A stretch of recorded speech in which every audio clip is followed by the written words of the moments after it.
सत साहिब सतगुरुदेव की जय। बंदी छोड़ कबीर साहिब जी की जय। बंदी छोड़ गरीबदास जी महाराज जी की जय। स्वामी राम देवानंद जी गुरु महाराज जी की जय हो।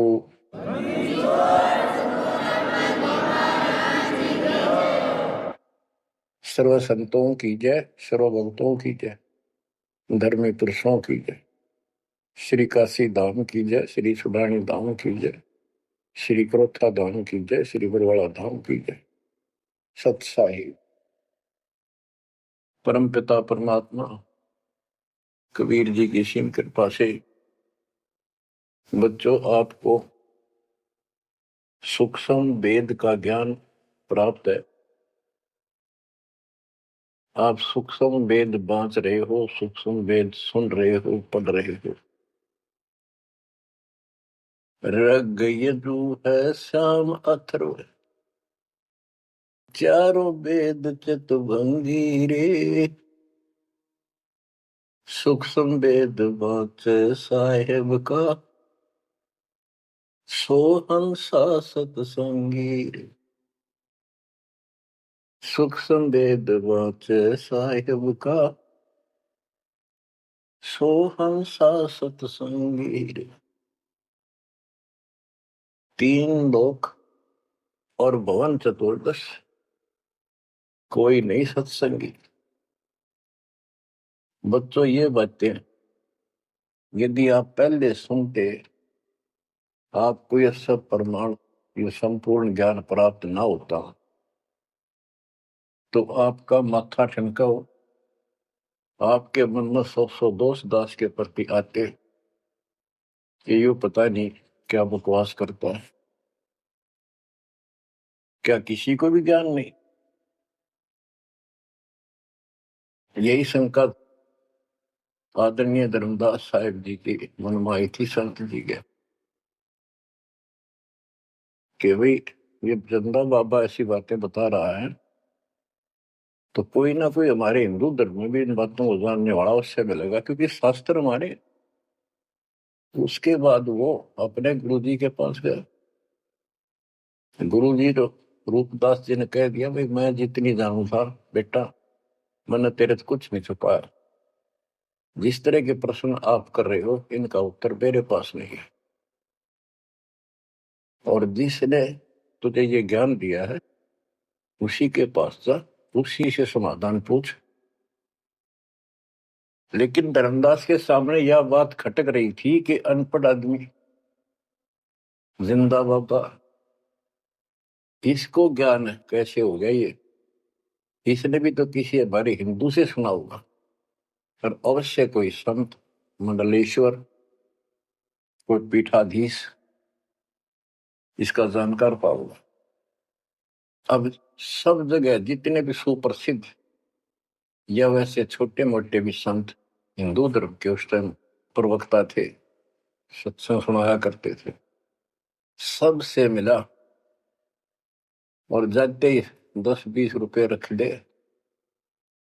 ये खासकर इन संतों के अंदर जो भेंट ज्यादा दे, दक्षिणा ज्यादा दे, उसको ज्यादा महत्व देते हैं। इस बात की धर्मदास जी को भी खूब पता था कि ये तभी प्रसन्न होकर मुझे कुछ राह बताएंगे। जाते 5-10 रुपए दर है, क्योंकि उसमें 5-10 रुपए आज के 5 लाख के बराबर थे। वहां तो एक पैसा भारी होता था उस समय। सबसे प्रसन्न कर लिए, किसी के पास इस तरह बात नहीं थी। श्री कृष्ण विष्णु भगवान है, सारी सृष्टि के रचनहार हैं, इनके कोई माता पिता नहीं, ये आपो आप है, स्वर्ग से ऊपर कोई स्थान नहीं। आखिर में हार के, थक के और कति बुरी तरह रोए कि अब के बने। परमात्मा फिर भी उसको, जब वो धक्के खा के आ रहा था, एक अन्य हिंदू साधु के रूप में एक पेड़ के नीचे बैठ गया, नदी के किनारे। 5-7 भगत और बैठे थे उसके पास। जिज्ञासु वैसे ही बाबा भी चलता फिरता था। धर्मदास जी के रास्ता उसके साथ से था, उसने सोचा चल लग गया, आगे चल ऐसे मंडलेश्वरों के पास घूमया और साधु का रूप दाता ने बना रखा था। फिर मालिक की प्रेरणा अपने बच्चे को लेना था सर। उसी समय प्रेरणा हुई कि काफी देर से चल रहा हूँ, विश्राम भी करना है, यही कर लेता हूँ और इसकी तलाशी भी ले लेता हूँ। वहां बैठ गया जाकर और बैठे थे, इतना तो बोलना कोई नहीं। वो दूसरे उठ कर चले गए। जब एकला रह गया, परमात्मा बोले धर्मदास खोज लिया तत्व ज्ञान, मुझे बता दे कि मिला होता कितना। आंखें फटी की फटी रह गई। मालिक उसी समय उसी रूप में आ गए। बच्चों, इस नरक से निकालने के लिए उस मालिक ने अपने एक बच्चे के लिए कितना कुछ करना पड़ा, कितने खाड़े कर दिए।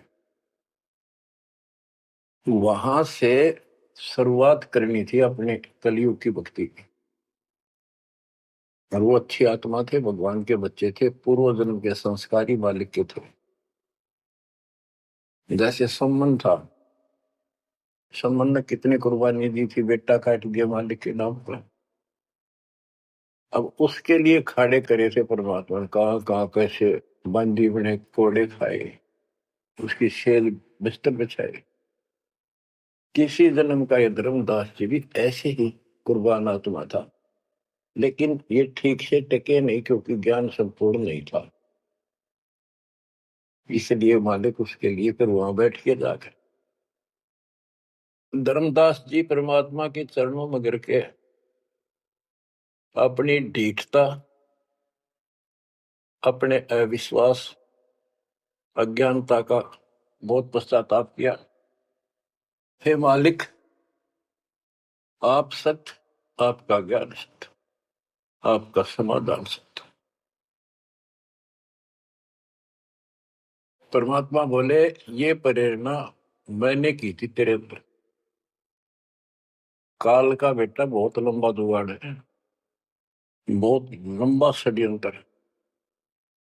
पाया किसी के पास ये ज्ञान, हे महाराज ज्ञान के वो तो गंध भरा, काम क्रोध सारा सड़ रहे हैं।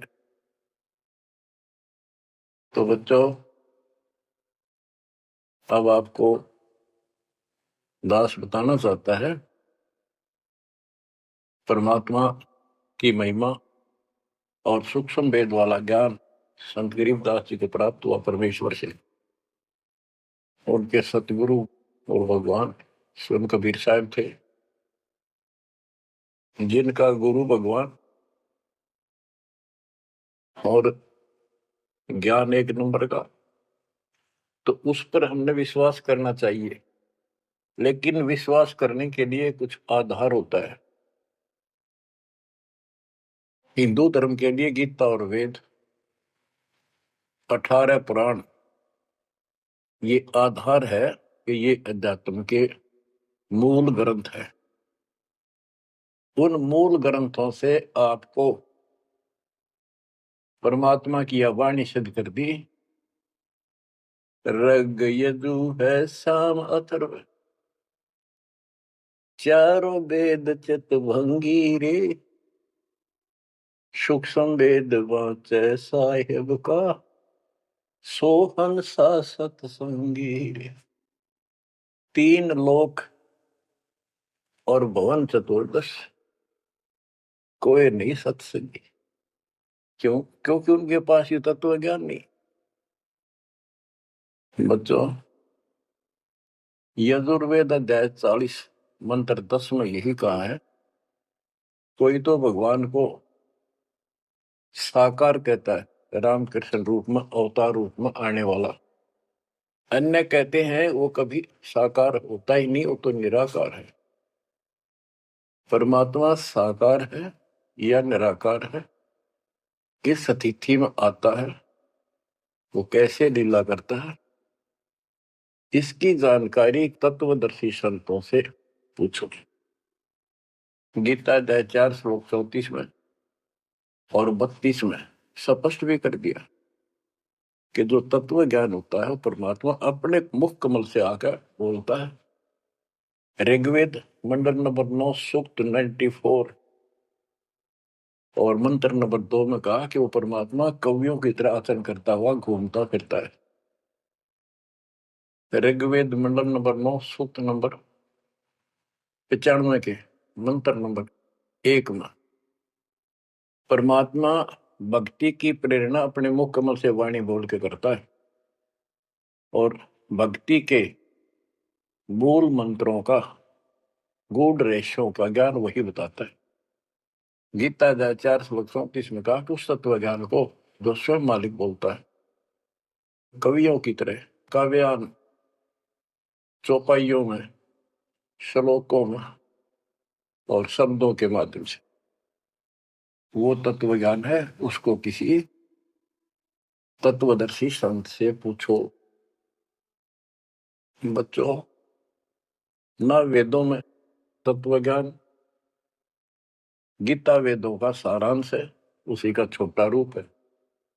तो इनमें ज्ञान नहीं है, वो तत्वदर्शी संत से पूछो। वो तत्वदर्शी संत की पहचान श्रीमद् भगवत गीता अध्याय नंबर 15 श्लोक 1 में बताया है कि ऊपर को मूल, ये तो मूल मालिक सारी सृष्टि का रचने वाला समझो संसार रूपी वृक्ष है जिसकी ऊपर को जड़ है और नीचे को 3 गुण रूपी शाखा है। इसके सभी विभागों को जो बता देगा स वेदवित, वो वेद के तात्पर्य को ठीक से जानने वाला है, यानी वो तत्वदर्शी संत है। धर्मदास जी और गरीबदास जी के सतगुरु ने बताया, कबीर अक्सर पुरुष एक पेड़ जो जमीन से बाहर दिखाई देता उसको पेड़ बोलते हैं, पेड़ा तना। गरीब अक्सर पुरुष एक पेड़ है, निरंजन व की डार और तीनों देवा शाखा है, ये पातुल संसार। फिर स्पष्ट कर दिया कि फिर एक के साध्य सब सदर सब साध्य सबता माली सींचे मूल को फल फुल अगा। सभी parts of the tree, works के सभी विभाग बता दिए कि तना अक्षर पुरुष है, डार ये क्षर पुरुष है, क्षर पुरुष, और तीनों देव आराधना ब्रह्मा सत्पुरुष विष्णु गुण शिव जी रूपी शाखाएं और पात रूप संसार। तो बच्चों, फिर साथ में ये समाधान भी कर दिया कि एक का साध्य सब सदन, यानी मूल को पूजो, उसको इष्ट रूप में मानो, उसके बाद अपने अनुष्ठान करो, साधना करो।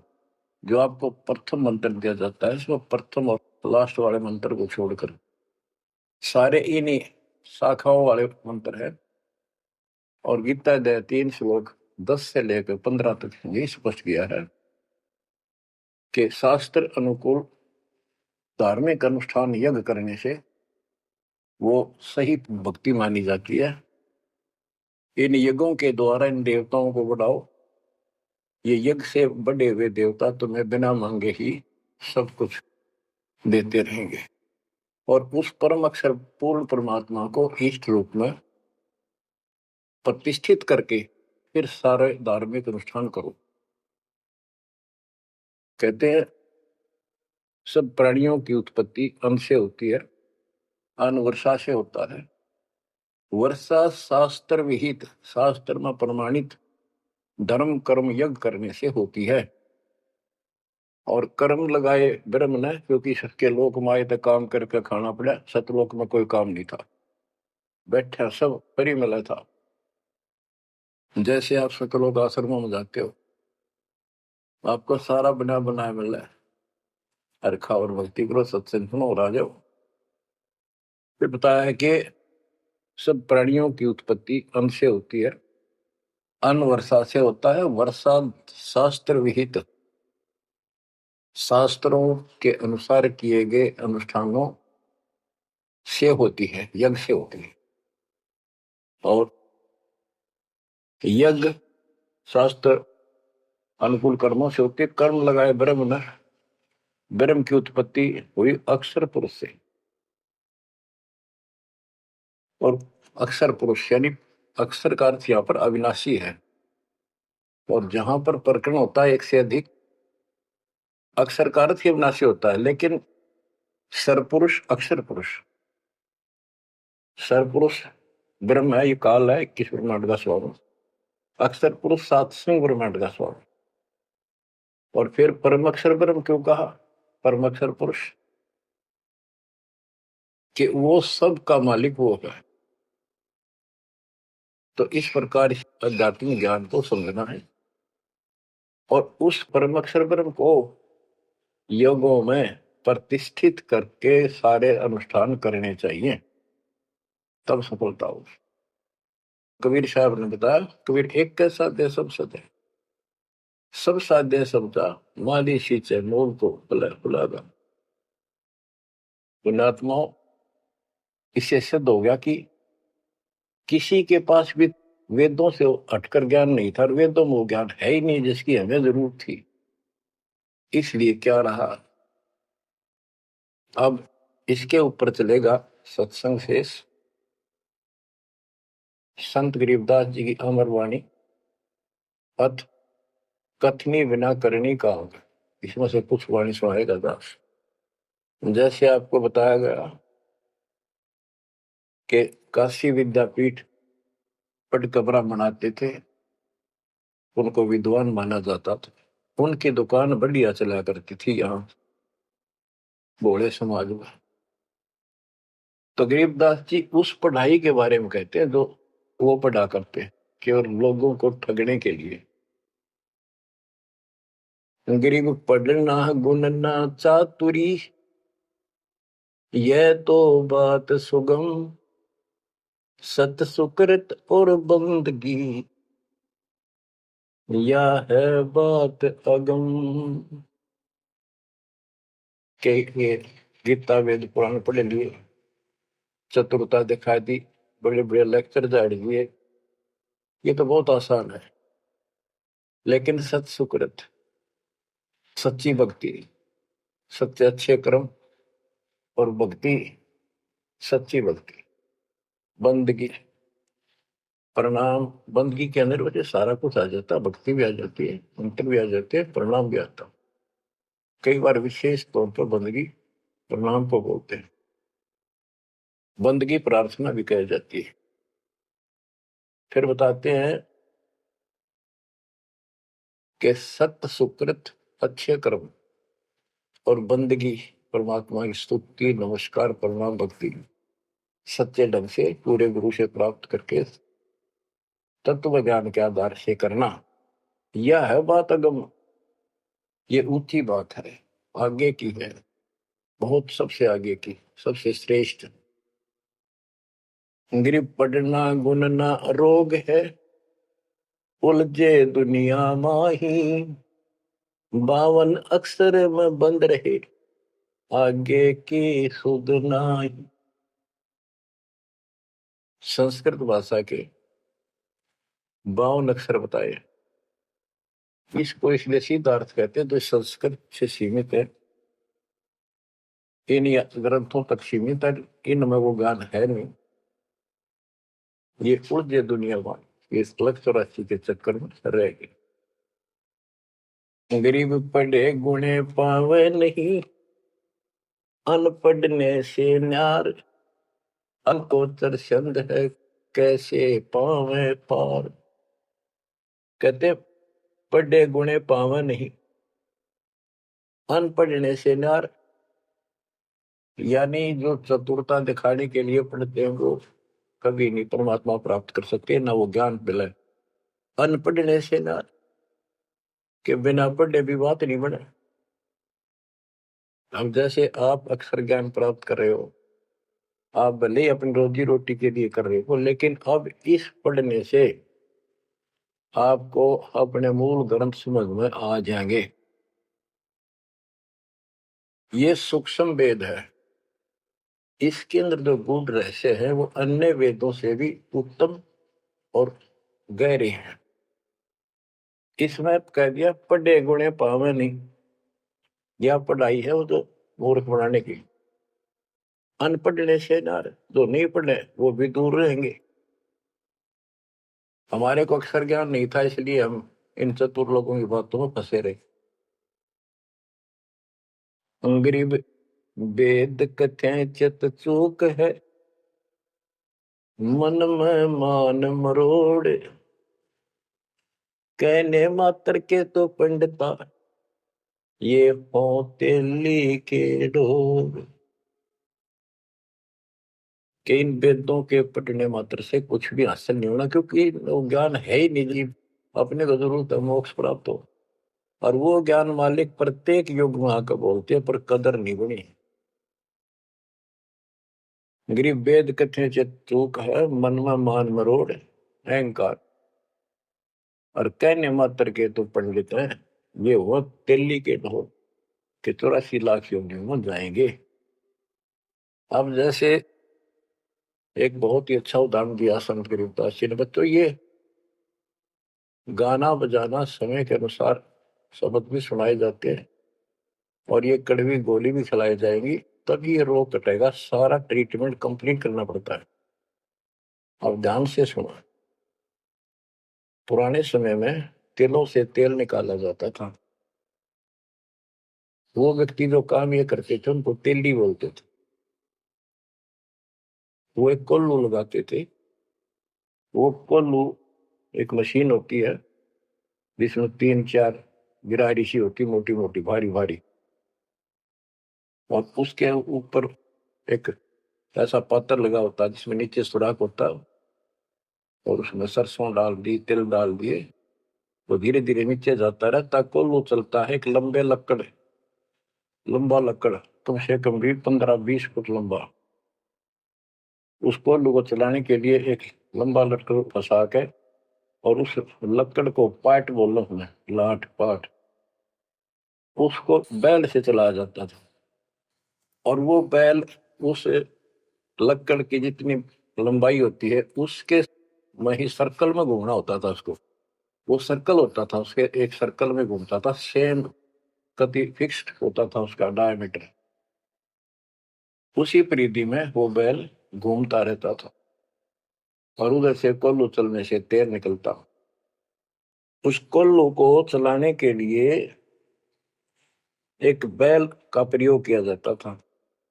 वो उस लकड़ लंबे लठ 15-20 फुट 25 फुट लंबे लठ के एंड पे लास्ट में एक कुंडा डाल कर उसमें रस्सा बांध कर, और उस बैल के दोनों तरफ कंधे से बांध दिए जाते थे रस्से, और उसको चलाया जाता था। तब वो कोल्लू घूमता था, और उसमें डाले हुए सरसों या तिल, उनका तेल निकलकर बाहर आता था। वो तेली कहलाता था, और उसको खींचने वाला तेली का बैल का है। उस बैल के आंखों पर पट्टी बांध दिया करते थे, और एक आदमी उसके पीछे होकर 2-3 बार उसका लठ मारता जोर के, और वो बहुत तेज चलता। तो फिर उसको ये भय हो जाता कि लठ तेरे पीछे पीछे है। वो अपने आप स्पीड में रहता था, और इस तरह वो कोल्हू सारा दिन चलता था। बीच में थोड़ी बहुत देर पानी पिला दिया, चारा खिला दिया, फिर जोड़ दिया जाता। तो उसका केवल सीमित दायरा था, उससे 12 कदम भी नहीं जा सकता था वो। अब इसके ऊपर ये कुछ वाणियां आपको समझाने के लिए बताना पड़ा। इतना गजब का ज्ञान दिया इसने, 100 का 100 सत्य है। गरीब वेद कथे चित चूक है, मन में मान मरोड़, कहने मात्र के तो पिंडता, ये हो तेली के डो। ये अगले जन्म में तेली के बैल बनेंगे। एक तो उदाहरण ये दिया है कि वो साधना ठीक नहीं करते तो शुद्ध नहीं हो जाएगा। फिर पीछे तू पशुआ की जय गद्दा बैल बनाई, ये 56 भोग कहाँ मन भोरे, कहीं कुरड़ी चरने जाई। इस वाणी का तो ये अर्थ है। अब इसके ऊपर आगे देखो। गरीब आंख बंद है दिखे नहीं, चल मारो मार तेली के तो बैल को घर ही कोस हजार। के आंख बांध दी बैल की और उधरता चलो मारो मार, वो सपेटते चलता रहता। उस तेली के बैल को उस सर्कल के अंदर ही सारा दिन एक महीने में 50,000 कोस एक महीने में तय कर देता, यानी एक कोस 3 किलोमीटर, यानी 1.5 लाख किलोमीटर वो एक महीने में पूरे कर देता। उसमें चल चल के इतना सफर तय कर लेता, रहता वही ठेकान, एक कदम उससे बाहर नहीं जाता। बच्चों ये स्पिरिचुअल लेक्चर है या आध्यात्मिक घंटी दे रहा हूं आपकी स्कूल की। इसको ऐसे समझाने से आपके अंतःकरण में योगदान रचेगा। एक क्या होता था पहले, जैसे फसल होती थी गेहूं चने, इनको अलग करने के लिए भूस से एक गाटा जोड़ा जाता था, गाटा।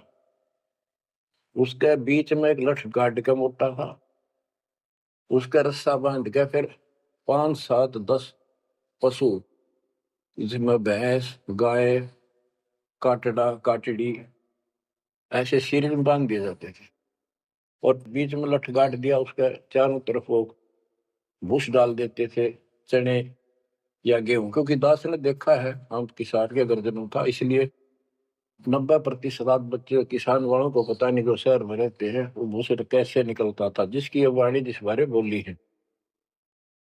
अब तो मशीनों से निकल जाता, कट कट कट कट 1 घंटे में। पहले महीना महीना लगे रहा करते। दास का जन्म ऐसे समय में दिया दाता ने जब वो 5505 निकट आ रहा था, और वो पिछला प्रोसेस सारा पता है जो एक वाणी में बोला गया है। दास को समझने में आसानी रही, आपको समझाने में आसानी होगी। तो उसको हम तो गाटा बोला करते, गाटा जोड़ रखे। वो सारे पशु एक लाइन में चलते रहते, चारों तरफ घूमते थे, जैसे तेली का बैल घुमा करता।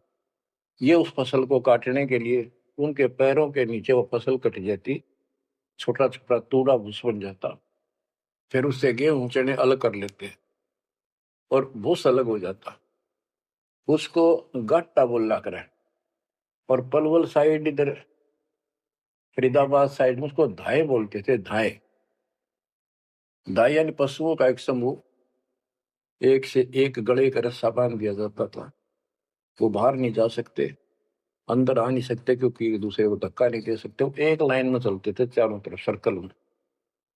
अब इसको इन अज्ञानी गुरुओं के ऊपर सेट किया है दाता संत गरीबदास जी ने इस वाणी को। गरीब दाएं जुड़ी अज्ञान की गह घाटा ठोर, एक पेड़ चाले नहीं काट बड़ी बड़ी खोर। के जैसे वो पशुओं के द्वारा धाए जोड़ के घुमाई जाती है और वहीं घूम रहे होते, उससे अलग एक कदम नहीं जा सकते। तो जितने भी ये संत हैं, इन्होंने अपने अपने चेले बांध रखे, अपने अज्ञान वाले लटके। गुरु बनकर बैठ गया और उसको पशु बांध रखे, पशु पुत्र। वो इस जन्म मरण के चक्कर में यही गाटा गा रहे हैं, यही दाएं चल रही है उनकी। एक पेड़ चाले नहीं और कड है बड़ी बड़ी खोर। खोर मैंने बड़े बड़े कदम रखे, तेजी से चलना, पाथे डंडे लगे होंगे। तो ये सारे जितने भी चेले हैं, उनके जितने गुरु हैं, उनके जितने शिष्य हैं, उनको तो धाए बताई ये गाटा, और इस जन्म मरण के चक्कर को एक ये सर्कल बताया कि इसी में ये घूम रहे हैं। एक कदम इस तरह बाहर नहीं जा पाए। जाना सतलोक है। जैसे किसी ने सफर करना है तो कदम जितने रखेगा मंजिल की ओर होते हैं, ठीक रास्ते पर। और ये वहीं बांध रखे स्वार्थवश जिसने पशुओं को, वो तो उस सर्कल में घूम सके, उस तो बाहर जा ही नहीं सकता। गरीब दाएं जुड़ी अज्ञान की गह गहाटा ठोरे, एक पेड़ चाले नहीं, काट बड़ी बड़ी खोर। गरीबदास जी ने कहा है, कोई है रे परले पार का, जो भेद कहे झनकार का। वारई गोरख वारई दत्त, यानी ये सब वार द्रु प्रहलाद अर्थ, वार ही सारे ब्रह्मा भी वार, ये भी वार, सारे ब्रह्मा विष्णु महेश यही पर दुर्वासा वार। ये गह गाटा ठोर। गरीब चार वेद सठ शास्त्र, पढ़े 18 पुराण, सतगुर पूरा मिला नहीं, पंडित हो सी सवान।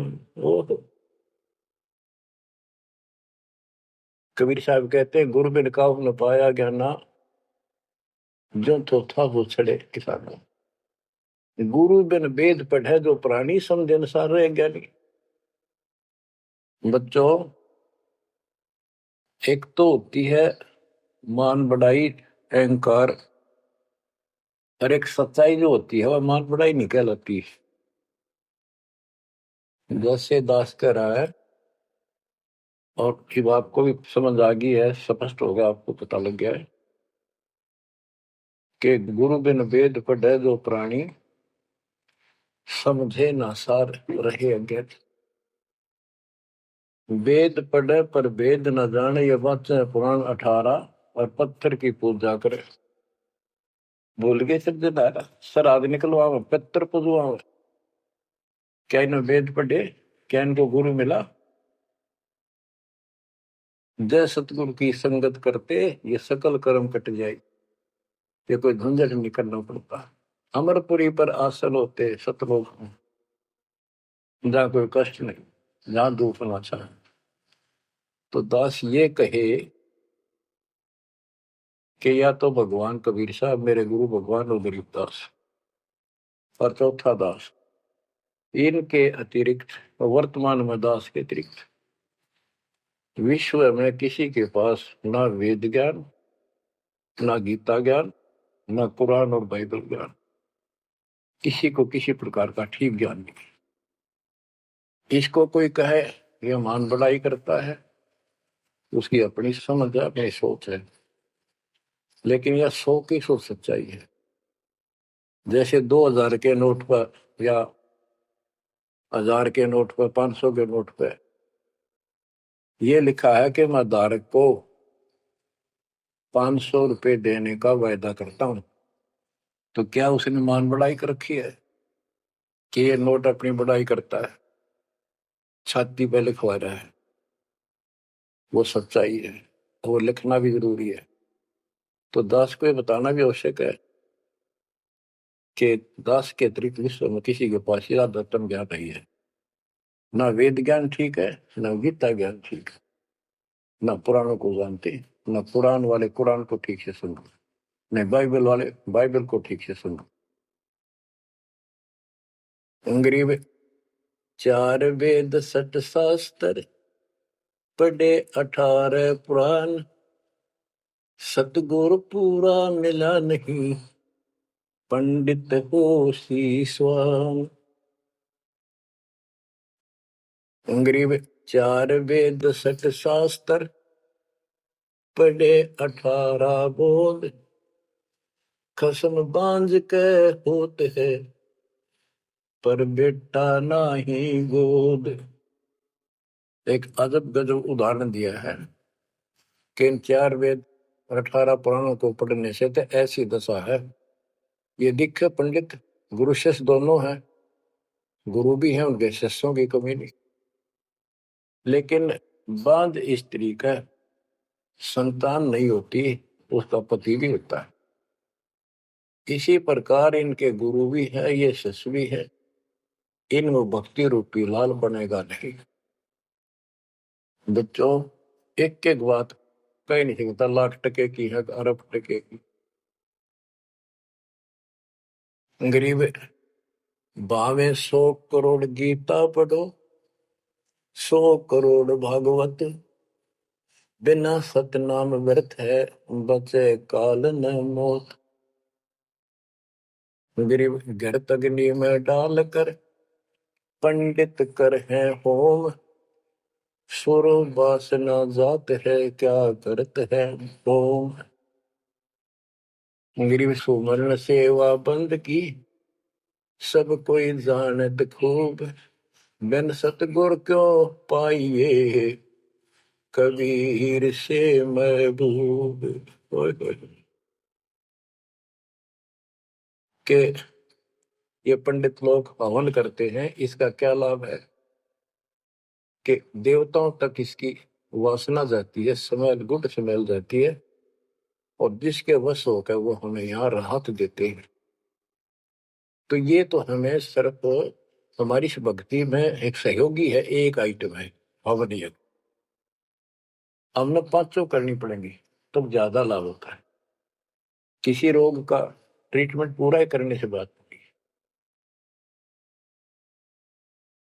है। गरीब सुमन सेवा बंदगी, सब कोई जानत खूब। अब भक्ति भी करनी चाहिए, सुमन भी करना चाहिए, पर कहते बिन सतगुरु क्यों पाइए। ओए, सतगुरु के बिना कैसे मिलेगा वो कबीर से महबूब। वो भगवान कबीर से ऐसे प्रिया, तुम प्रिय भगवान हमारे कैसे पाओगे। ये दूसरे संत बनावटी इतने गजब के हो जाएंगे, क्या बात। सिर पर उस्तरा करा लिया, माथे पर 3 तिलक, माला 4-5 डाल ली, लाल भगवा वस्त्र धारण कर लिए, और बैठ जाते हैं कतिया करके। गरीबदास जी कहते हैं, गरीब कोरा कलश कुम्हार का, ऊपर चित्र अनूप। वस्तु नीति समझ है, जैसे जलवन को। ऊपर तो ढूंढा साध का, अंतर रख्या खो। ऊपर तो साधु दिखे गजब का, बनावटी सी जबरदस्त, जैसे कुम्हार का, यानी कोरा कलश कुम्हार से लाए, उसके ऊपर कितनी अच्छी चित्रकारी होती है, उसमें जल है, नीचे चट है उस चित्रकारी में। ऊपर का दिखा क्रमिया जो संत ऐसा है जिसके पास यथार्थ ज्ञान नहीं है, वो तो ऐसा है जैसे कोरा कलश कुम्हार का, ऊपर चित्र अनूप। वस्तु नीतिस्मद है, जिसके लिए लाए तो जल है नहीं मीठा। और जैसे जल बिन कुआं, जैसे कुआं बिना पानी का के काम। गिरी पांचों मुद्रा पिंड में, आग बुजुर्ग शरीर। 52 गंडे गंग है, खेवट जहां कभी। कहते ये शरीर, स्थूल शरीर में 5 मुद्रा है, उन्मनी खेचरी भूतरी चाचरी आदि। और इससे आगे बदर शरीर है, सूक्ष्म शरीर और है। कहते उससे पार करने के लिए सतगुरु कबीर साहब का सच्चा गुरु मिलेगा जो बात बनेगी। गरीब नाम सार है निर्मला, सार नाम ये निर्मल है। पाक नूर निर्वाण, दास गरीब कबीर को भक्ति दी है दान। बच्चों, ये अमृत वचन है, बहुत गूढ़ और गहरे है, और आपके लिए जैसे गीता उंगलियां पर उठवा दी, वेदों का सार निकाल के आपके समझ रख दिया। छोटे छोटे बच्चे समझ रहे इस बात को, जो तीसरी चौथी कक्षा में पढ़ रहे, और जो इन काशी विद्यापीठ में पढ़ने वालों के आज तक समझ नहीं आई। तो who is Guru, who is सतगुरु, और हु इज गॉड, ये आप अच्छी तरह समझ चुके हो बच्चों। परमात्मा आपको इतना दृढ़ कर दे, जैसे सम्मन की और सेऊ थे। आप इतने दृढ़ हो जाओ, गरीब महिमा की जय संत की, तन मन धन सब दे, सिर मांगे टाला नहीं, मोर ध्वज लग ले। यानी ऐसी परिस्थिति परमात्मा के प्रति, किसी परिस्थिति ऐसी आ जाती है तो मालिक से दूर नहीं हो, कितनी ही कठिन परिस्थितियों से गुजरना पड़े। आज हम थोड़े से कष्ट को देखकर भगवान से दूर हो गए, फिर अगले जन्म में क्या होगा? फिर पीछे तू पशुआ की जय गद्दा बैल बनाई, ये 56 भोग कहाँ मन भोरे, कहीं कुरड़ी चरने जाई। आज कोई ना कोई बहाना काल कर देगा सत्संग से उठने का, आलस कर देगा, कोई काम अड़ा देगा, या वैसे आत्मा किसी पाप के कारण रोगी हो जाती है तो अरुचि बन जाती है सत्संग सुनने में या सुमरण करने में, दान की इच्छा समाप्त होती चली जाती है, सेवा में रुचि नहीं रहती।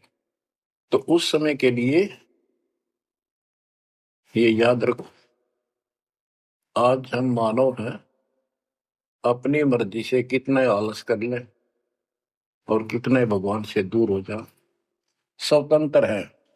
और कल को गधे बन गए, बैल बन गए, नाक में नाथ गल जाएगी, या 2.5 मन का कमर के ऊपर एक थैला होगा गधे के, तो आलस तो उसमें भी होगा।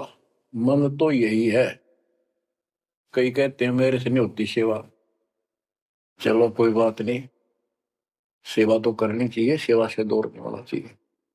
तो मन तो वहां भी दुखी करेगा, गधा बने पास से भी सोचेगा कि पटक दूं बोरे ने, घेर दूं, डाल दूं।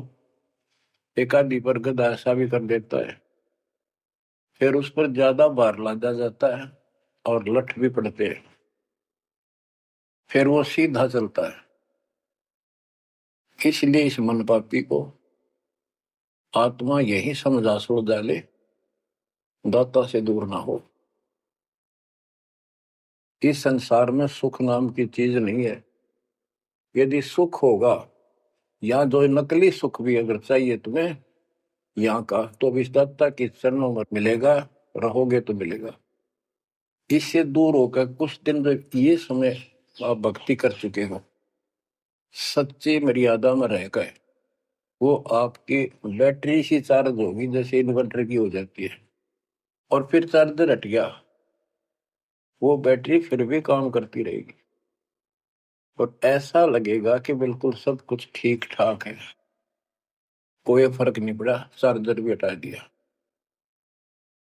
जब तक वो संग रह सकती है, एनर्जी है बैटरी में, वो काम पूरा करेगी। जब वो एनर्जी खत्म हो जाएगी, आगे संग्रह हो नहीं रही,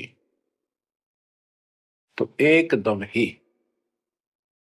वो सब सुविधा बंद हो जाएगी, पंखा भी बंद, बल्ब भी बंद, और भी कार्य कर रहे होंगे, कंप्यूटर भी बंद, फिर बहुत देर हो चुकी होगी।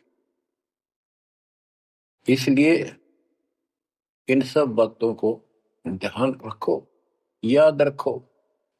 मुश्किल से दाव लगा 7.5 अरब आबादी में से आप ये थोड़ी सी आत्मा परमात्मा की शरण प्राप्त कर पाए हो, तो बच्चों परमात्मा आपको मोक्ष दे, अपने चरणों में रखे, आपकी तरफ बढ़े, कुर्बान हो जाओ, सत्संग सुना करो ढंग से। देख परमात्मा ने कहां से कृपा कर रखी है, आंख खोल लो ना, जो फूक निकली, और कोई नहीं पूछेगा, धक्के खाते करो कि कुत्ते को देखोगे। परमात्मा साथ इसलिए होगा कि हमारे और कामों में विशद करेगा, इसलिए मालिक पर ज्यादा ध्यान दो, काम करो, काम न को मना करें, उस काम में बरकत भी आप मिलेंगे। दाता आपको मोक्ष दे, सदा सुखी रखे, सत्साई।